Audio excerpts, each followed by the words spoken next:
Hello, David. I want to show you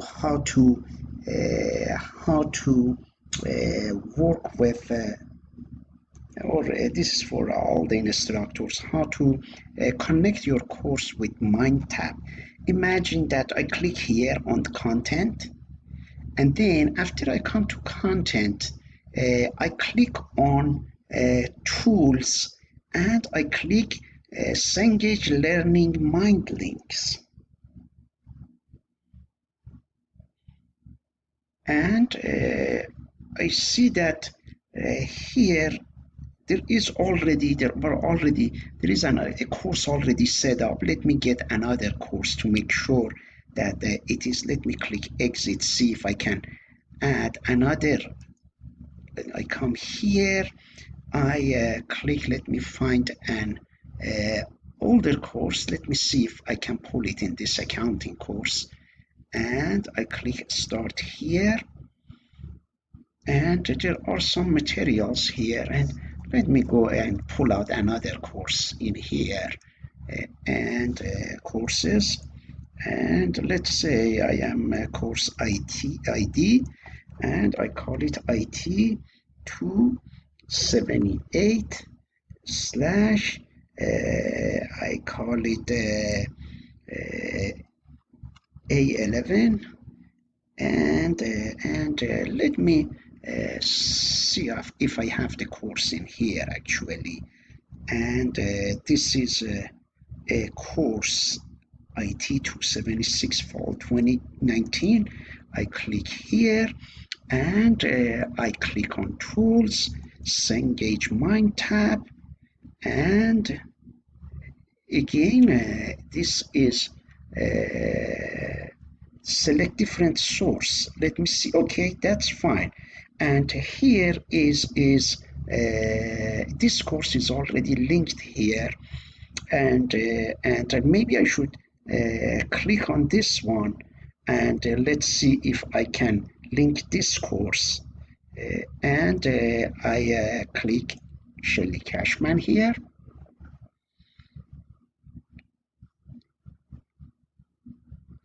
and I am creating a new Mindtap course for this course, and I scroll down, I put course name, and I call it medical coding, and then days and time, course days and times, I put it web because it's a web course. I click start date in here as August 10, and the finish is I put it, suppose, November 22nd, and section I call it WB2, whatever section it is, and time zone, if you look at here, Eastern time. And I scroll down. I am not copying from a course, I am just creating new. I click continue, and when I click continue, it is trying to bring, and there are two options here. I haven't gone through it in details, but I chose the first option. For example, it tells me that it will this option will add grade book column, and then I click continue, and it says import completed, and I click continue, and I click submit. After I click submit here, I see that here I have a link that says medical coding. I click there, and Cengage pops up, and hi, said welcome to your Mindtap course. Now you can get started. Skip guided setup, or you may go through it, but for now I click guided setup. Skip guided. Are you sure? Of course I have to go through a step by step. Just I am clicking a skip, but you may go through it without that. Then it comes here, and this is the textbook, which I am going to close this, and it says there is a tour, and it's not a bad idea. These are 6 pages. You click on it, and it gives you some ideas. And now here is the book, and ready for fall, and I close this one, And these are some activities in here, and I can click add or create. Welcome to course, 20 activities in here for operating system. And look at here for this is actually for my computer course. And welcome to course regarding this chapter. Suppose there are 28 activities. Module 1, 10 windows. I click here, and I can click here, and a module count toward grade. And what happens is that these are the I click instruction, I click start, and it is bringing some information.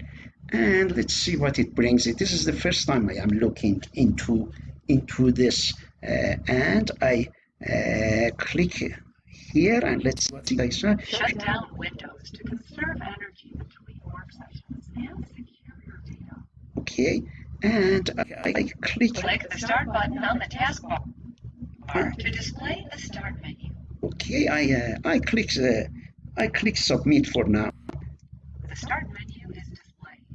Okay, good. It's selected that.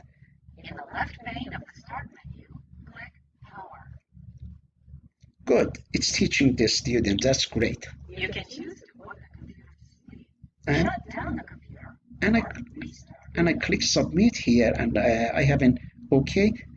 Submit some. You have not completed all the task. I click OK. That's fine, and I click close. For example, it was just a simple thing to get you started. I have not looked at the system and complete, but just wanted to show you how it works. And at the end, it gives you some code that we give to the students. Therefore, go ahead and play around with it. I am going to play around. I am going to use this system for myself as well. Therefore, we will go from here.